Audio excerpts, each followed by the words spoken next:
में घुसा तरा, उठल लिया हमार पिया चूसा तरा। किनियो से आके घरवे में घुसा तरा, उठल लिया हमार पिया चूसा तरा।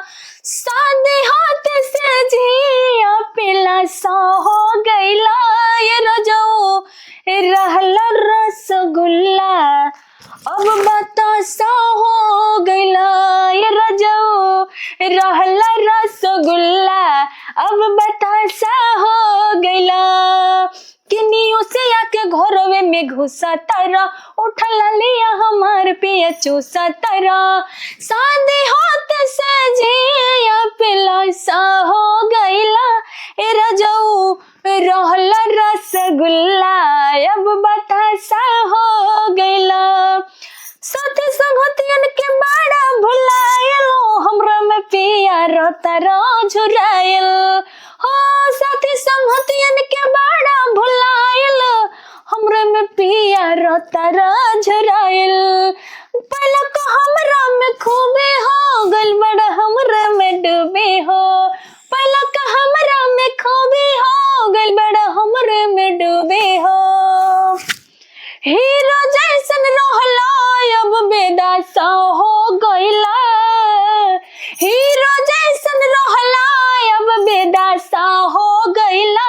ए रजऊ रहला रसगुल्ला अब बतासा हो गईला, ए रजऊ रहला रसगुल्ला अब बतासा हो गईला।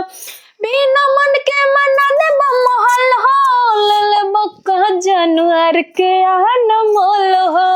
बिना मन के मना देब महल हो, ले बक्का जानवर के अनमोल हो। जया से आइलो बढ़ाइलो परेशानी के, नसतर रोजे रानी के जवानी के हो।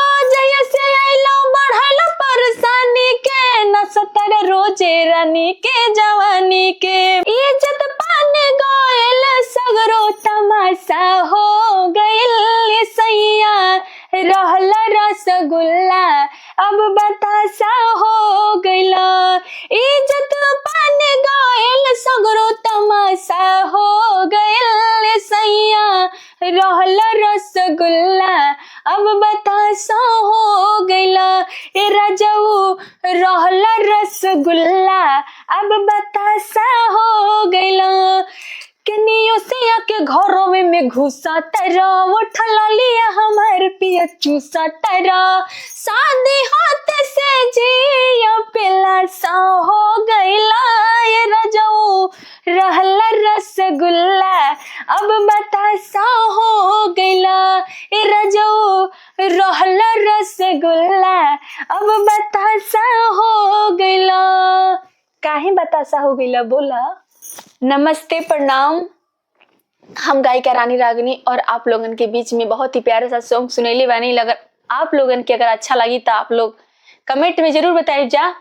तो और भी गीत ऐसे ही आवत रही हमेशा, इसलिए कि जब तक ले आप कमेंट कुछ ना करब जा तब तक ले गावे के मन ना करेला, जाने नहीं जाना। तो इसलिए आप लोग कमेंट में जरूर बताइए जा कि गीत आप लोग के कैसन लागल है। इंतजार रही हमके कमेंट के।